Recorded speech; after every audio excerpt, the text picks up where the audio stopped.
I'd like to welcome everybody to today's presentation on child development in the teen years, fostering identity and self-esteem. I'm your host, Dr. Dawn-Elise Snipes. Today we're going to review the developmental tasks children accomplish at this stage, examine how teens' thinking patterns are different than that of both preteens and adults. We'll explore ways to assist teens in enhancing their self-esteem and self-identity. And we're also going to throw in Kohlberg's theory of moral development. We have been talking about Piaget and Erikson. Now we're going to add, and Maslow, and now we're going to add Kohlberg to the mix. So let's just start off with Kohlberg. And I want you to think for level 2, conventional morality. So right at the beginning of those tween years, how might some of these things block identity development? This is the stage where young people are starting to try to figure out where they are, but they're just emerging into this developmental stage. At level 2, according to Kohlberg, we tend to have internalized moral standards of valued adult role models. So children, 9 to 11, 12, especially this early stage, are often believing what their parents tell them, what the media tells them, what they are gleaning from the community and from school. So their moral standards about right and wrong are coming from these different sources. If the family is guarding the child's exposure to certain types of media or certain types of social media, then that's going to impact what their thought processes are and what they're influenced by. Not saying that they should or shouldn't censor. What I'm just saying is we need to recognize if children are only seen or only provided with one point of view, then obviously that's the point of view they're going to adopt, especially if it seems to resonate with their caregivers and with the people that they value and spend time with. Now, this is an important first step. They're internalizing these values, which gives them a foundation. But later on, they're going to have to start sorting through those values and saying, is this something I believe? Is this important to me? And that's where we get throughout this teen stage where youth start developing their own identity. They may reject some values and embrace other values. At this point, authority is internalized, but still not really questioned. So what I believe, what I teach my children, is often taken by the child at face value as my mother would say, as gospel. And encouraging children to analyze what they think about certain issues. Do you believe this is right? Do you believe this is wrong? Is, in my opinion, really important from an early age. Now, not throwing them into the deep end with these really heavy questions, but as things come up in life with their siblings at school, what have you, talking about what do you think is the right thing to do? What do you think is fair? I remember one of the first activities or questions I had in this area for my kids was the Hans predicament. If you remember from Psychology 101, Hans's wife was very sick and there was medication that was available for her, but he couldn't afford it. So he was faced with two choices. He could either abide the law and let his wife die, or he could steal the medication and save her. What is the right thing to do? And I remember having a very animated discussion with my daughter was 9 about this time, and my son was 14, about, what do you believe? And there is not necessarily a right or a wrong to this. It's a moral judgment, and then backing it up with, why do you believe that? Why do you think that's the right solution over the other one?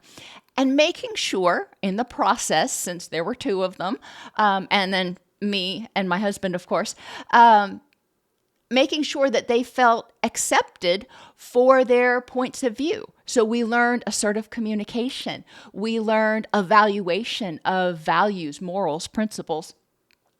And I encourage them to start thinking about some abstract topics, because obviously that wasn't something they were directly facing. We want to help them explore and discuss social problems as they get older. 9 is a little bit young to really be throwing a lot of social problems at them. But again, what's going on between them and their siblings? If they think it's not fair that their sibling gets to stay up until 9 o'clock and they've got to go to bed at 7, okay, so let's talk about fairness. What makes something fair and why might something need to happen? If they go into their sibling's closet or they're poking around and they read their sibling's diary, that's a breach of environmental boundaries. So we might want to talk about what boundaries are and why this might not be right to go in and read somebody's diary. And they may say, well, so-and-so did it. Okay. Does that make it right? And help teens learn to embrace acceptance of people and themselves regardless of other viewpoints. How much of this could we all benefit from right now? Oh my gosh, if we had more of this, there would be a lot less vitriol in media and social media right now. But I digress. Embrace acceptance of people. You're lovable. You're a good person. We may disagree on this point, but that's okay. You're allowed to have different opinions. I'm allowed to have a different opinion. It doesn't mean you're a good or a bad. It doesn't mean that you are less of a good person. And that's one of those we really need to keep bringing back when somebody says something that you maybe vehemently disagree with. Okay, that's their perspective. That's their right. And does that make them any less lovable? As our children are starting to try to define their own identity, they're going to have attitudes, opinions, etc., that we may not agree with. Sometimes we may vehemently disagree with. However, we've got to figure out, how we can respect their boundaries. Obviously, making sure they're safe, etc. Reasoning in stage 3 is based on the norms of the peer group. So this is when we start getting into high school, maybe late middle school, high school. The peer group becomes much more important than the parent group. Most people who've raised children can tell you about this age, kids start thinking that we are dumb as a box of rocks. And they don't realize that we're not that stupid until they are 25. One of my kids is there. The other one is still on her way to recognizing that maybe mom and dad know something. But that's okay. That is their rebellion. That is their way of creating distance and saying, I don't have to agree with you. And we're like, yeah, you don't. We love you anyway. We may not agree with what you're doing, but we love you anyway. But in high school and again, late middle school, the child desires to be seen as a good person by others. But what do we remember from middle school and high school, aside from it was horrible? At least for me. I don't know about for you. Being seen as a good person equated to being liked, which equated to liking what other people liked and doing what other people did and not rocking the boat, at least in my experience. And a lot of times that's the way it is. What you do is equated with who you are. And as caregivers, we really need to help children separate that. Your friend group may want to go do this. You don't feel comfortable with that. That's okay. That doesn't mean you are any less lovable. That doesn't mean you're any less awesome. It just means you don't like doing that. And that's okay.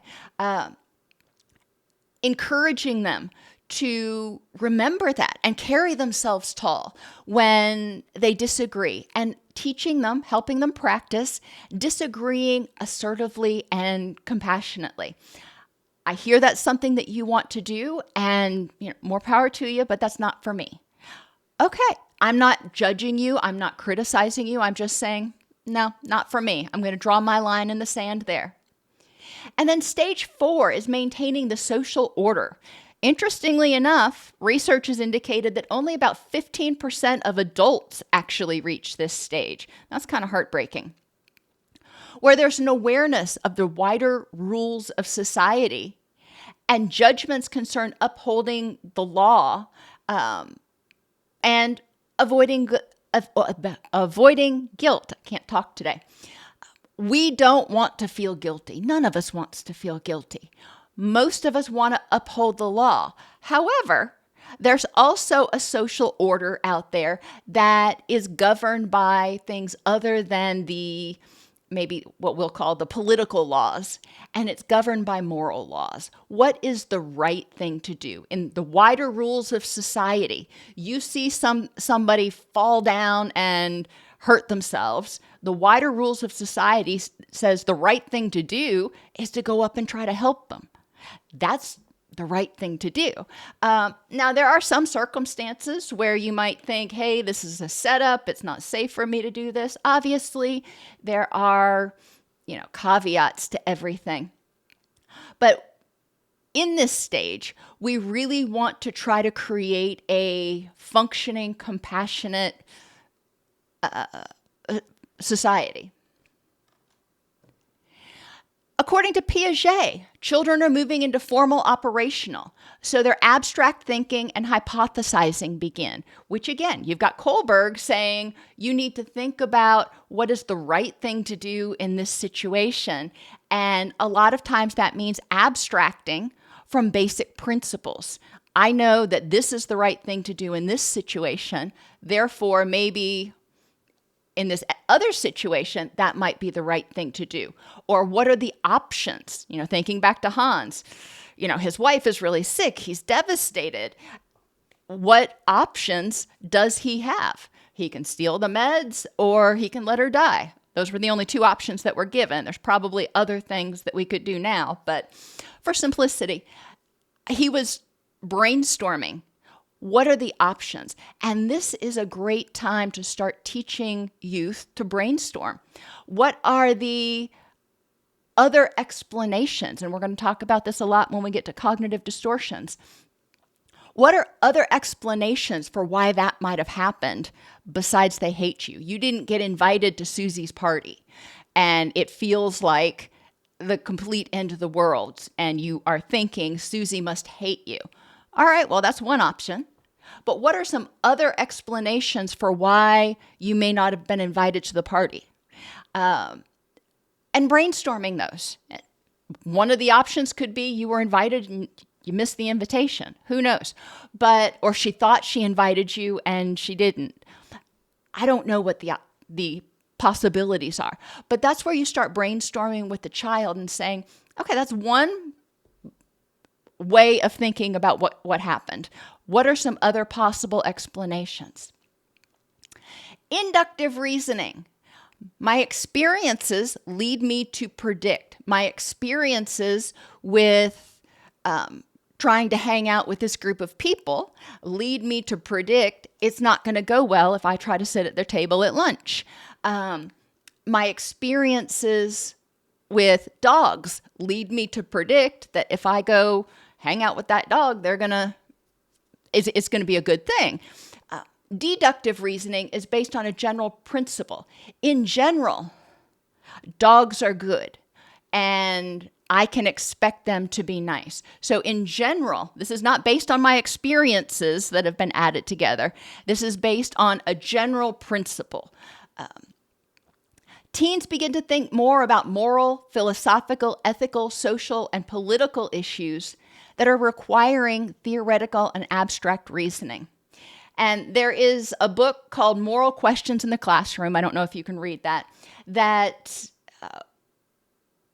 one of my teachers used back in the day when I was assisting in teaching different classes. And it can be helpful. You can also come up with your own questions. You can encourage students to hypothesize moral questions. Maybe you're teaching social studies and you're in a section about World War II. or some of the other issues that you study in social studies. I'm trying not to get in trouble with YouTube by using the wrong words. But you can ask people, let's talk about what the moral implications are of this. Let's talk about what other options there were besides the one that this person took. During this stage, biological needs are changing. Children, youth, teens, whatever we're calling them, are growing at a really rapid rate. Why is this important? Because if youth are stressed physically, then they are going to have more difficulty learning. They're going to have more difficulty with all that executive functioning, the abstract thinking, concentration, attention, problem solving, organizing, planning. All that stuff is going to be impaired if they're sleep deprived, if they're malnourished, if their blood sugar is all over the place, if their circadian rhythms are out of whack, if they are vitamin D deficient, in pain, not getting enough exercise and oxygenation, and not aware of their hormone changes. Now, I'm sorry, there's not a lot we can do to address the hormone changes except for have compassion with youth. But remember, at this stage, 24 years old is where they believe that our brain really kind of finally, quote, finishes developing. It hardens off at that point. Not that we can't learn new things, but it becomes, a lot of the stuff that we have learned becomes more ingrained at that point. During this period, oh my gosh, not only is the brain still pretty darn malleable, the youth is still struggling to learn distress tolerance skills. The hormone changes can make them feel more irritable and can make them feel more sensitive. We all remember how we felt when we were in high school sometimes. And that can cause extra stress, which can cause them to have even more hormone changes and mood changes. It can cause them to withdraw. We know it has distinct effects on not only academic, but also social learning. So we do want to make sure as caregivers that we are providing a foundation for a healthy body that can support a healthy mind and a healthy life. We want to make sure that they feel safe from emotional abuse, physical assaults, bullying. Now, we can't protect them from everything, but we can be there to support them. We can encourage them not to engage in it themselves, and we can help them through these processes because unfortunately it happens. And encouraging them to figure out how they're going to deal with toxic people is going to be important. Encouraging them to learn how to keep themselves safe physically is also going to be important. All those safety things that we take for granted now, like being alert when you're walking from your car to your house or from the parking garage to your car, wherever you're walking, having situational awareness is so important. I see a lot of teens these days just totally into their phones, and older people too, as they're walking. They are clueless as to what's going on around them. They are literally a walking target. As caregivers, it's important for us to help them recognize how to keep themselves safe so they don't have traumatic experiences which undermine their ability to feel safe and empowered in their environment. We also want to educate them about drugs and alcohol. We know they're going to be exposed to them. It's just a fact of life. We know they're going to be exposed. So this is where we start talking about it. Being safe doesn't mean being completely shielded and, protected from these things, because they're there. They're going to be exposed at school, at parties, at bonfires. It's going to be there.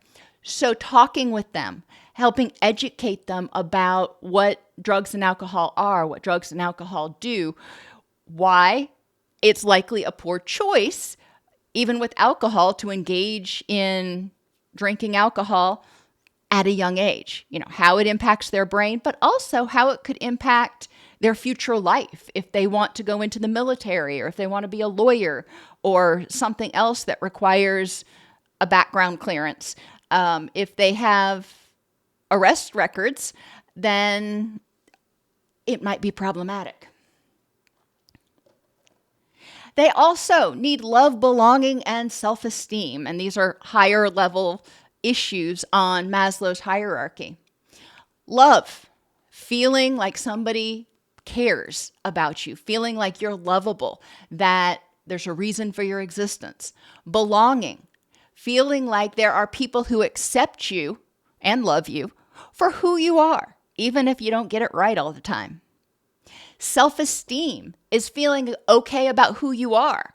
I feel okay and I accept myself for who I am. But that also means having to know who I am, having to have some sort of identity.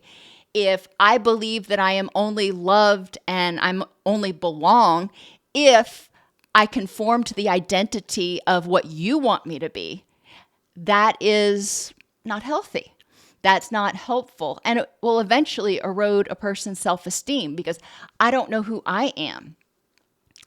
Bandura referred to this as reciprocal determinism, where all of these things, people's environment, what they do, what they say, and their personal factors, including their beliefs, impact what they do, what they say, and their personal factors. It's a bidirectional interaction.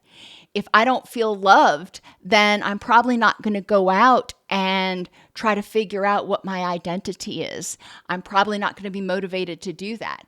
Or if I don't feel like I know who I am, then I may struggle with my self-esteem because I'm like, well, what do I stand for? Children have already gone through a lot of stages up until now, and they build on each other. You have trust and mistrust, and then you have autonomy versus shame and doubt. So the child, when they develop autonomy, they develop this sense of capability. I can do things. I'm going to make mistakes, but I can do things. Initiative was the next stage we talked about, where the child started developing a little bit more of a sense of independence. It's like, hey, I can take initiative and do things by myself. It doesn't mean everybody's going to abandon me. It doesn't mean that I have to do everything by myself, but I can take initiative and it's okay. And it's actually kind of fun. Industry is the next stage where people start developing a sense of competence. Not only can I do things by myself, but a lot of times when I do, I succeed. I don't always succeed, but a lot of times when I try things, I succeed. So I feel competent, which supports my desire to try to do new things, to be more independent, to take initiatives. Identity versus role confusion is this 12 to 18 year stage. And I know we started talking about 9-ish. Unfortunately, youth are developing and maturing a lot faster now. So I think there's a lot of overlap in that middle school area on some of the things that they're dealing with. During the identity versus role confusion stage, youth are searching for a sense of personal identity through exploration of their personal values. So they're sorting through all those values that they've taken in over the years, and they're trying to figure out, do I agree with this? Well, my friends at school say that's not right, but my parents say it is right. So what's right? And youth are having to start trying to make decisions for themselves. They're exploring their beliefs and goals relating to many roles. Do they want to be a parent? Do they want to be in a committed relationship? Do they want to work 40 hours a week? Or do they want to do something else? And at this stage, they're also learning to accept others, even those with ideological differences. And we already talked about that some in Kohlberg's moral development. We need to be able to accept people for who they are, even if their beliefs differ. If you are, I've shared many times that I have one very good friend who's an atheist, and I'm not. That doesn't mean we can't be friends. It sometimes means we have differences of opinion on things, but all right, they have their right to their opinion and I have my right to mine. And we don't belabor those things because we know that I'm not going to try to convince them to change their mind, and they respect me enough to not try to change my mind. We can state our point and move on. Social influences are huge during this period, as we all well remember. We need to recognize the influences we have on ourselves. It's not just other people's influences on us. It's the influence we have on ourselves, what we tell ourselves, what we believe about ourselves. We need to listen to what youth are telling themselves. Are they telling themselves they're stupid or incapable? Or are they telling themselves that they're awesome and, they're going to fail sometimes, but that doesn't mean they're a failure as a person? Two completely different points of view. We need to help youth recognize how they influence others. How do I influence other people in my environment? Am I aggressive? Am I overbearing? Am I a doormat? Do I have a positive effect or a negative effect on them? And likewise, looking at how others impact me. The people that I'm spending time with, do I agree with them? What do I enjoy that they do? And you may not love everything everybody does, and that's okay. Understanding that we all have varied interests, and you may enjoy doing some things with a person, but not others, and that's okay. We want to focus at this point on what I call pubertal self-help. There's a lot of social influences about physical changes and peer pressures to look a certain way or act a certain way or dress a certain way. And helping youth, again, step back and figure out what is it that they feel comfortable doing, and helping them understand the changes that happen with puberty. And yeah, sometimes you're going to have zits on your face, and it's unfortunate, but everybody gets them. Encouraging them to talk with their friends about how are you dealing with this? Because again, the peer group has a lot more status at this point. So if you believe that they have a healthy peer group, then get them to involve their peer group and get support from their peer group. We can help them by providing protection against turmoil in their social support groups, in their peer groups. There's going to be drama. There always is. So, and that's true in any peer group. Helping them figure out how to navigate that turmoil is really important. In terms of identity formation, we want to be a mirror for them. We want to reflect back to them who they are. And that can help them figure out, is this something that I want to embrace or not?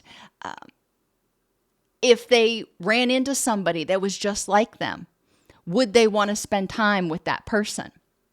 We can be a sounding board for values clarification, using a lot of Socratic questioning. Instead of telling them what we believe the right thing is, encouraging them to, what do you think the right answer is? Tell me why you think that is the right answer. And maybe even arguing the other side, letting them know ahead of time, okay, let me just take a step back and play devil's advocate for a minute. Argue the other side and see if they still maintain their position. And if they do, great. If they don't, that's fine too. But it's encouraging them to look from multiple perspectives. At this point, they are more attuned to what we as caregivers do than what we say. If we say, don't use drugs, don't drink, don't smoke, and as a caregiver, you're using drugs, drinking, and smoking, what you're saying is probably falling on deaf ears, because they're like, well, what's good for the goose? They're trying to become more independent, which may lead to active rebellion. If they think they should be able to stay out past midnight, they may start breaking curfew. And it's important to discuss what's going on, why they're doing that, what your reasons are. Why is it that I want you here at midnight? What are my reasons for setting this rule for you at your age? And discussing why the rule exists. It may be a rule you're not willing to compromise on, but helping them understand where you're coming from can go a long way.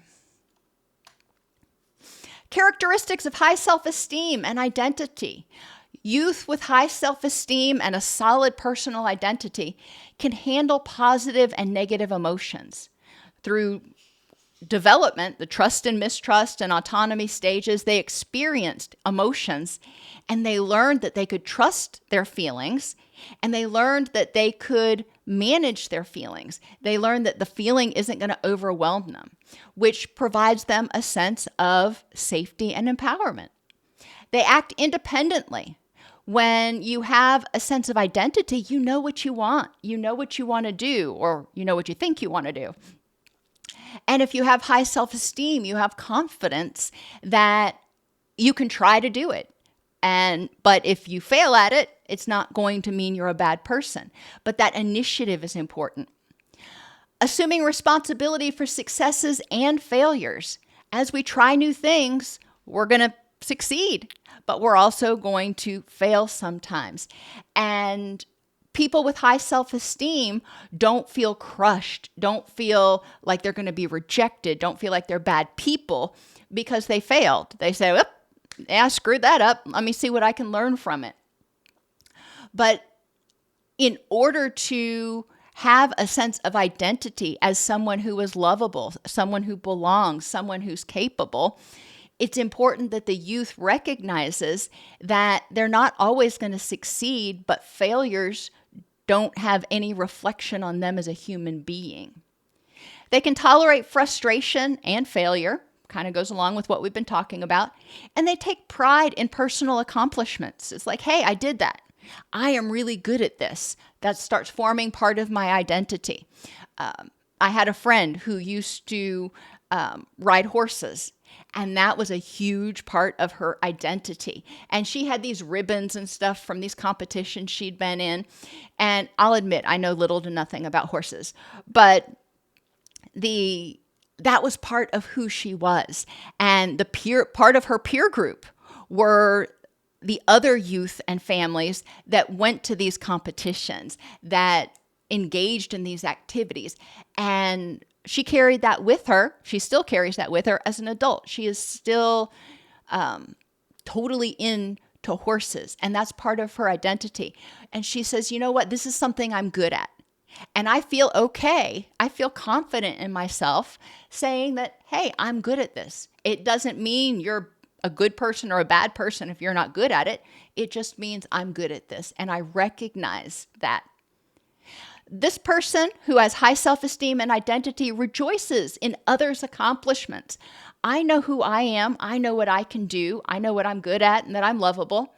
And I am going to celebrate when you have successes and are able to do things and accomplish things that you're good at.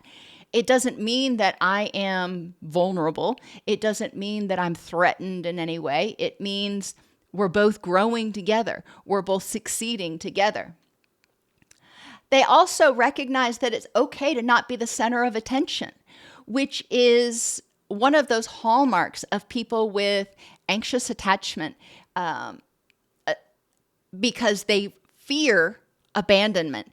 If they're not the center of attention, they fear they're being abandoned. They fear that people don't like them. And if they're not the center of attention, they don't know whether they deserve to breathe the air. They're looking for that external validation, somebody else to tell them, you're okay, you're lovable, you're smart enough, you're good enough. That puts a lot of pressure on other people and leaves the person extremely vulnerable. So the person who's okay letting somebody else take the limelight is a person who tends to have a much higher self-esteem and know who they are. They don't need other people to say, you're all that. They accept and give constructive feedback. They attempt new tasks and challenges when they're presented, and may offer assistance to others. People with high self-esteem are okay. They know that, hey, I'm okay, and I know what I'm good at. I'm going to take a step outside my comfort zone, and I'm going to try this. And if I succeed, great. If I don't, that's fine too. It doesn't reflect on who I am as a person. It just gives me more information about what I'm good at and maybe what I like. There's a lot of things I'm good at that I really don't like. And there's a lot of things that I really like that I'm really not good at. But that helps me figure out what I'm going to do. People with low self-esteem need that external validation to avoid fears of abandonment. Failure to develop identity and a sense of competence continue to come back and lead that person to need that external validation. They can't look into their own head and go, you're pretty awesome. You may not be everybody's cup of tea, but you're pretty awesome. Failure to understand self and complementarity is another issue that causes people to need external validation. Complementarity, my husband and I are polar opposites. We're complementary. He is very, what's the word I'm looking for? Not impulsive, but, I am very rigid. Spontaneous, that's the word I was looking for. We complement each other. He can handle things that come up spontaneously. I just kind of dissolve. On the other hand, he gets bored when things are too structured, but there are some things that have to be structured. So we recognize each other's strengths and we play off of those so we can be more effective and efficient.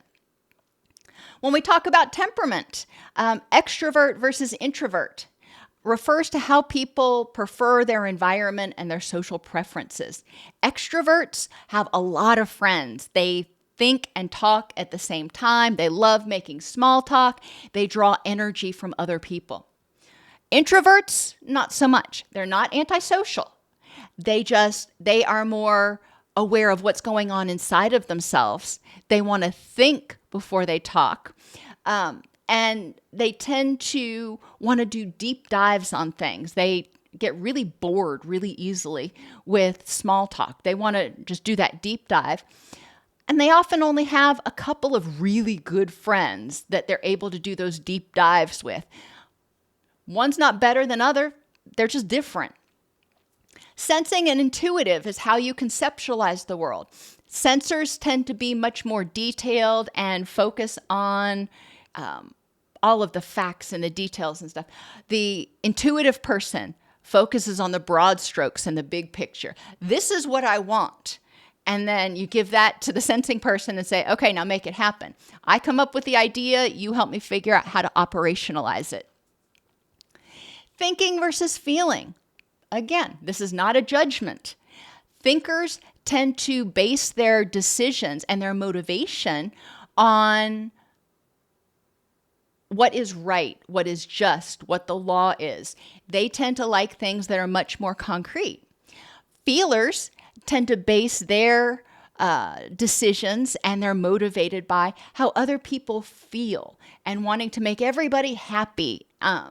So we make decisions motivated by different things. It doesn't mean one's better, one's worse. It's just different. You have to have feelers and you have to have thinkers.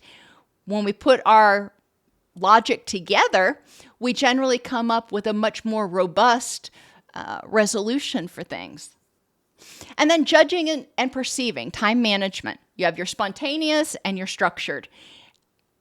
Everybody needs spontaneity.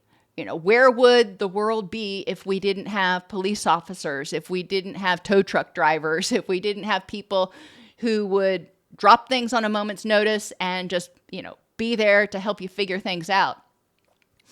Then you have the structured people like me that we love our routines, but you can become too structured or you can become too spontaneous. So we both tend to help each other out. A lack of awareness of personal strengths, talents, and values can thwart our identity. It's important for us to encourage youth and adults alike to regularly assess what are your strengths and your talents and your values. What's important to you right now? What things are worthy of your energy and important in your rich and meaningful life? A sense of lack of acceptance and approval from significant figures like parents, friends, or just in general society can also lead people to feel like they are unlovable, they don't belong, and they don't know who they are. They're like, well, this is kind of who I think I am, but that's not acceptable. So I need to be something else. I don't know what that something else is. We want people to feel comfortable being who they are, however they are. Low self-esteem leads to fears of failure, rejection, isolation, powerlessness, which all equal high anxiety and depression. When you're constantly worried that people are going to reject you, that you're not going to be loved, oh my gosh, how terrifying would that be? Teens are highly vulnerable to emotional reactivity. One of your cognitive distortions is emotional reasoning, and that is making judgments based on how you feel instead of the facts in the situation. But remember, when we're stressed, when that stress response is triggered, we are not engaging our wise mind. We're not engaging our thinking mind. We're acting from an emotional mind. And teens tend to be much more reactive, so they tend to spend much more time in that fight or flight emotional reactivity place. And part of that's due to hormone changes. Part of that may be due to needs for more sleep. They're not getting enough sleep, so their stress response is already triggered, already primed. And sometimes it's a lack of a larger frame of reference. What seems like the end of the world today, because you're 14 and you've only had 14 years of experiences, may not be that big of a deal in the big scheme of things. But don't tell a kid that, when you get to be my age, you won't even think twice about this. How invalidating is that? Right now, my reality, or if I were the child, my reality is that, yeah, this feels like the end of the world. Okay, so help them use the semantics. It feels like the end of the world. Now, what are you going to do? Let's unhook from that feeling. What are you going to do with that feeling? In terms of helping youth build self-esteem and identity, have them define their rich and meaningful life. And what is important and rich and meaningful at 9, 10, 11, 12 is probably going to be very different at 16, 17, 18. That's okay. What's important in your rich and meaningful life at 24 is likely not the same when you're 64. We evolve in what's important in our rich and meaningful life, but getting them started so they at least have some conceptualization. They're forcing themselves to think about what is important to me and what do I stand for. Make sure they're set up for success by teaching them how to set SMART goals. If they start setting all these goals and they never achieve them, they may not feel capable. They may not feel empowered. My son is a writer, and he has difficulty writing his books and finally getting them out for publication. And I encourage him to set small goals. What are you going to get written today? And set up your goals so you have a tentative deadline for when you're going to be releasing that draft. That way, it's not, I'm writing now and I'm going to write, and then maybe in 6 months I'll do something. You have small goals that you can check off and feel a sense of accomplishment and success. Encourage youth to write about their strengths, good traits, achievements, and successes. They may not want to share these, and that's okay.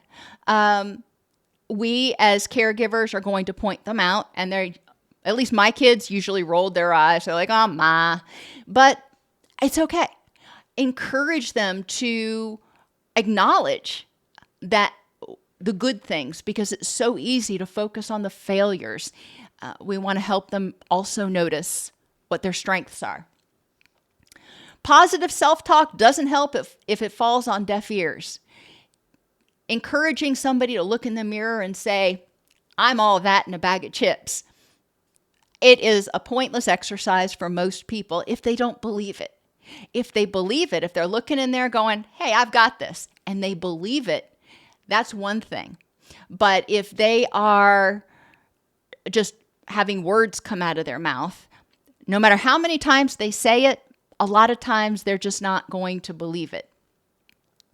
Help them develop a balanced core set of beliefs, build body and self-acceptance, and build boundaries and assertiveness. Remember those boundaries in each piece of life: physical boundaries, interpersonal boundaries, how quickly I get into relationships, who I'm in a relationship with, what I think is okay in relationships, emotional and cognitive boundaries, how I feel and what I think. And then those environmental boundaries. That's my stuff. Don't take my sweater. Don't read my diary. Don't let yourself into my house without permission. Whatever, we're talking about here. Environmental boundaries. But helping people learn what their boundaries are and how to assertively communicate them. These are my thoughts.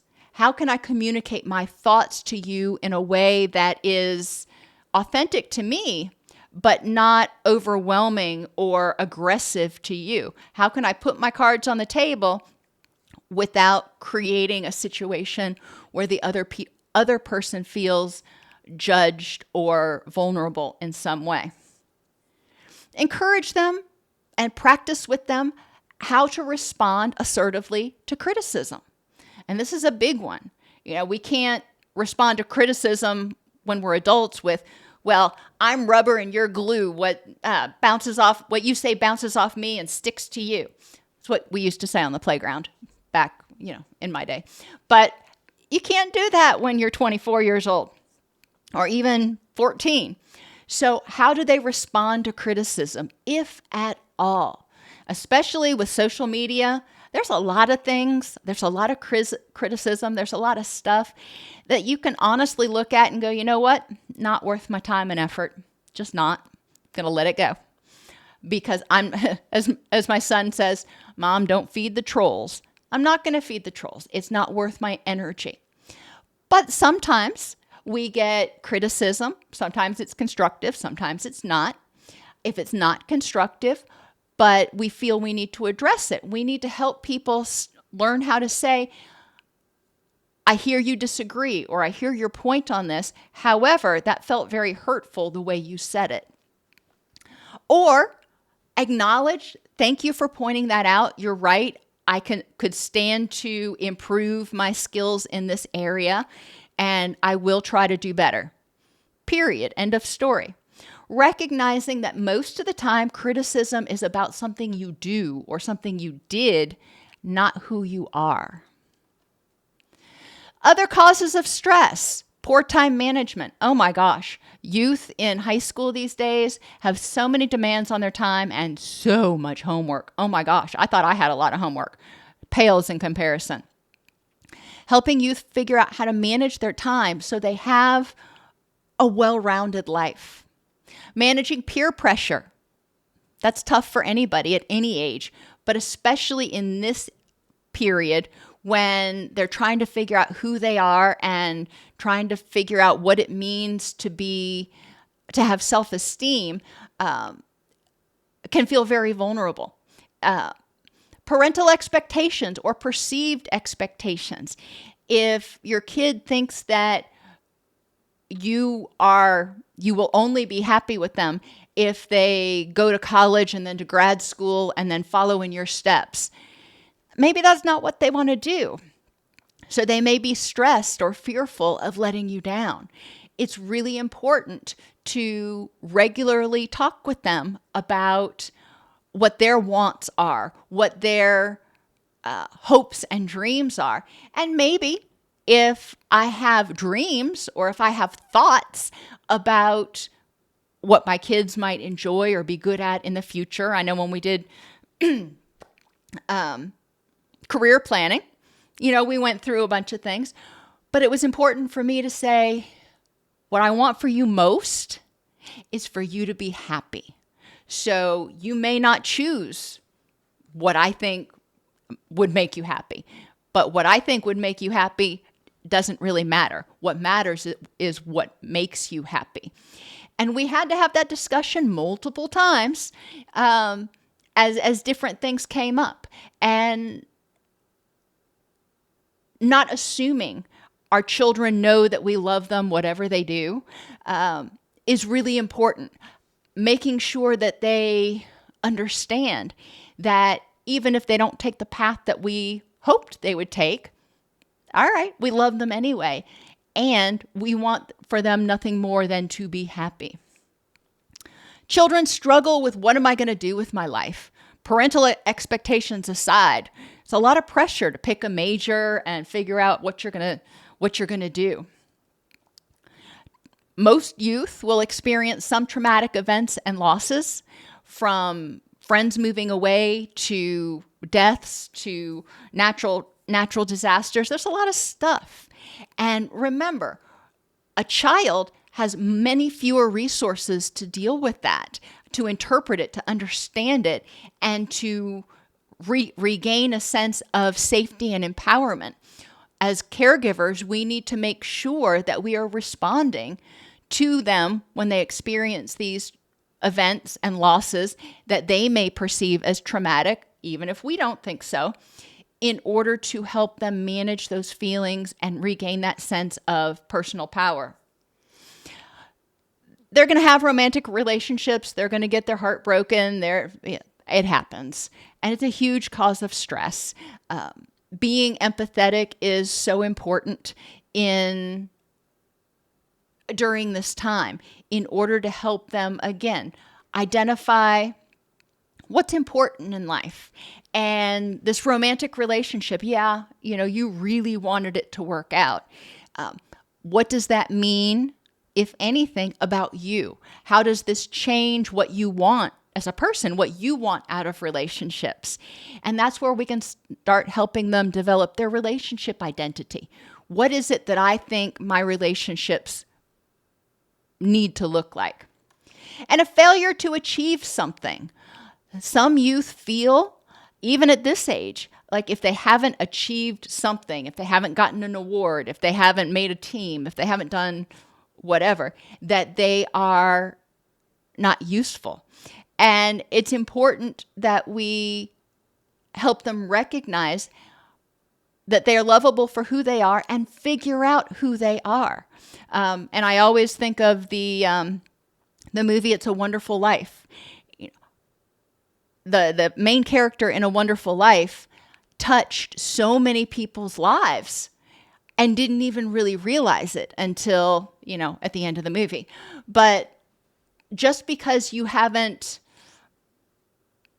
gotten an award doesn't mean you haven't achieved something. So we want to help people recognize that. In terms of parenting and reparenting, as far as being a parent, I insisted on respect and show respect. I will show respect to my children, and I insist that they show respect to me. Assertiveness, boundaries. As a parent, we need to be direct and assertive, but not confrontational. Sitting youth down and saying, I've got a problem with this. Let's talk about it. Avoid invalidating or minimizing feelings with phrases like, well, let me tell you, when I was a kid, you think you've got it bad. Or compared to other people, you've got it made. In the big scheme of things, this won't matter in 6 months. Well, maybe that's true, but right now, it hurts like hell. Thank you very much. So let's focus on the moment. You can try the miracle question with older youth in this age group. If this problem went away tomorrow, what would be different?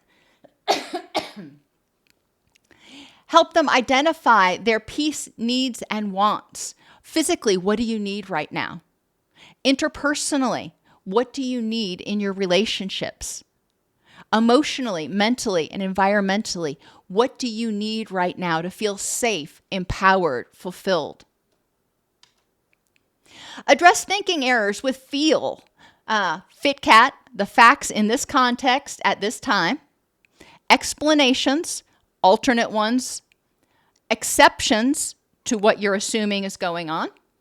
And likelihood, or what is the probability that the worst case scenario is going to happen. With all or none thinking, encourage youth to consider what's the middle path. It's you love me or you hate me. All right, well, what's the middle? Maybe I love you and I really dislike some of your behaviors. That's a middle path. Overgeneralization, encourage them to look for exceptions. Very rarely does anything happen all the time or never. Mindlessness, encourage children and everybody to stay focused in the present. All right, I hear you're worried about what could happen next week and you resent what happened last month.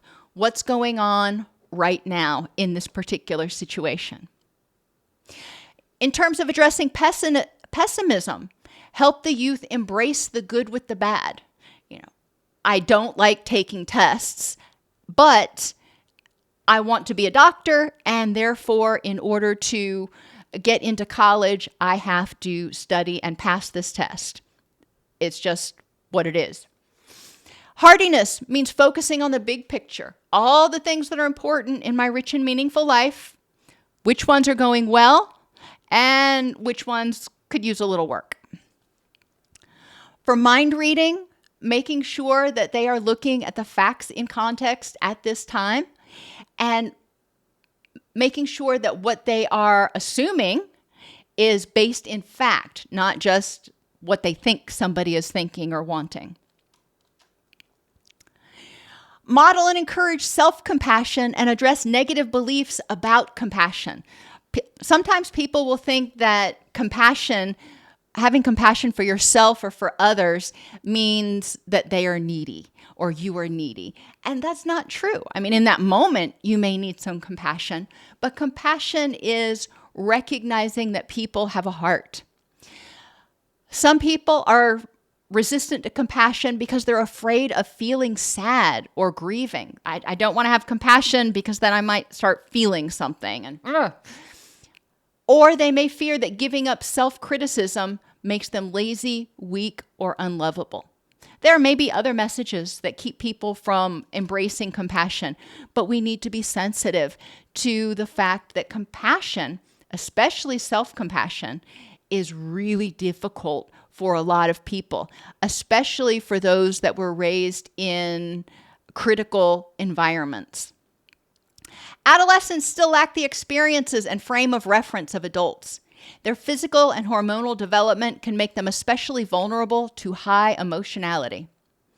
Improving self-esteem means improving self-acceptance and awareness, i.e. identity, and self-efficacy in improving their belief that they can handle tasks and emotions. Adolescents are still exploring roles and values and need to be encouraged to examine their personal belief systems on a regular basis. Adolescents who continue to strive for external validation and fear abandonment will continuously maintain high levels of stress, frequently feel helpless and powerless, and may develop alternate ways of surviving these fears, the surviving fears of rejection and isolation. They may become antisocial, they may engage in addictive behaviors, or they may submit and engage in unquestioning compliance to peer pressure. Adults who had difficulty navigating adolescence often benefit from self-esteem work, identifying and addressing automatic thoughts, including the inner critic, development of mindfulness. What is it that I need right now? Again, exploration of compassion and identification and resolution of losses from childhood, which may manifest in adulthood as resentments. Happiness and recovery is entirely possible. All teens will go through phases of dysphoria, and as caregivers, we need to help them process this. We need to help them identify what is important and what is meaningful to them and what the possible solutions are. The key is to learn to identify goals and values, what makes you a good person, and which behaviors and thoughts get you closer to being the person you want to be and having the life you want to have.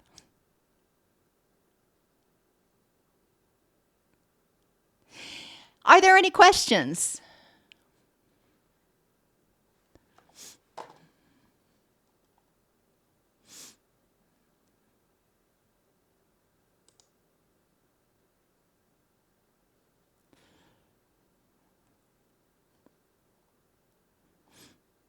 Alrighty, everybody. Well, thank you so much for coming today.